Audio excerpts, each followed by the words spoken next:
মৃত্যুর জন্যে সবচেয়ে উত্তম প্রস্তুতি হিসেবে জাহান্নাম থেকে বেঁচে থাকার আমল, গুনাহ মাফের আমল, জান্নাতে প্রবেশের আমল, এই তিনটি আমল ভালো করে করতে পারলেই ভালো প্রস্তুতি হবে ইনশাআল্লাহ।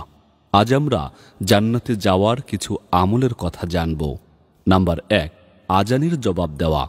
মুসলিম শরীফে বর্ণিত আছে, রাসূলুল্লাহ সাল্লাল্লাহু আলাইহি ওয়াসাল্লাম বলেন, মুয়াজ্জিন যখন বলে আল্লাহু আকবার, আল্লাহু আকবার, তখন যদি তোমাদের কেউ বলে আল্লাহু আকবার, আল্লাহু আকবার, এরপর মুয়াজ্জিন যখন বলে আশহাদু আল্লা ইলাহা ইল্লাল্লাহ, সেও বলে আশহাদু আল্লা ইলাহা ইল্লাল্লাহ, এরপর যখন বলে আশহাদু আন্না মুহাম্মাদার রাসূলুল্লাহ, সেও বলে আশহাদু আন্না মুহাম্মাদার রাসূলুল্লাহ, এরপর যখন বলে হাইয়া আলাস সালাহ, সে বলে লা হাওলা ওয়ালা কুওয়াতা ইল্লা বিল্লাহ, এরপর যখন বলে হাইয়া আলাল ফালাহ, সে বলে লা হাওলা ওয়ালা কুওয়াতা ইল্লা বিল্লাহ, এরপর যখন বলে আল্লাহু আকবার, আল্লাহু আকবার, সে বলে আল্লাহু আকবার, আল্লাহু আকবার, এরপর যখন বলে লা ইলাহা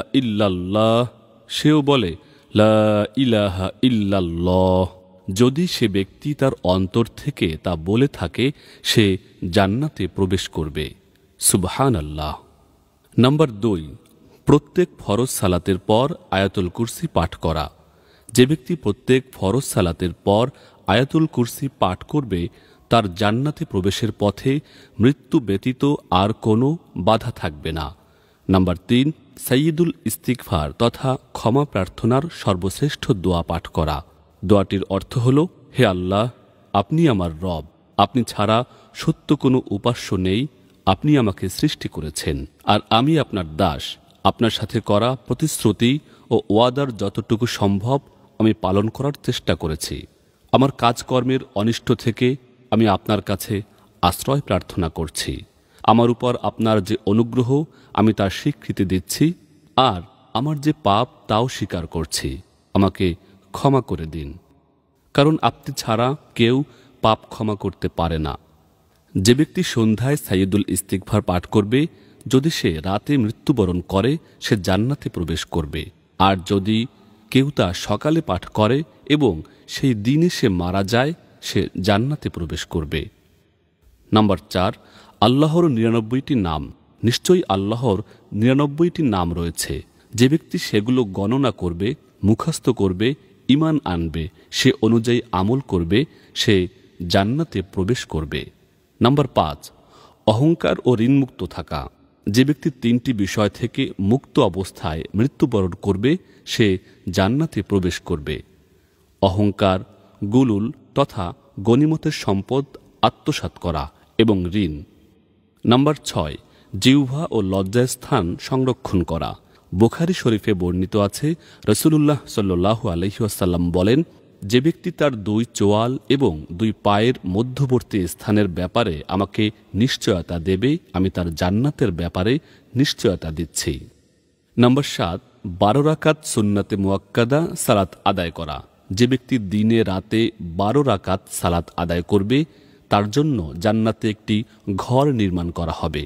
সেই 12 রাকাত সুন্নাতে মুয়াক্কাদা সালাত হল জোহরের পূর্বে 4 রাকাত ও পরে 2 রাকাত, মাগরিবের পর 2 রাকাত, ইশার পর 2 রাকাত এবং ফজরের পূর্বে 2 রাকাত। নাম্বার 8, বোন ও কন্যা সন্তানের দেখাশোনা করা।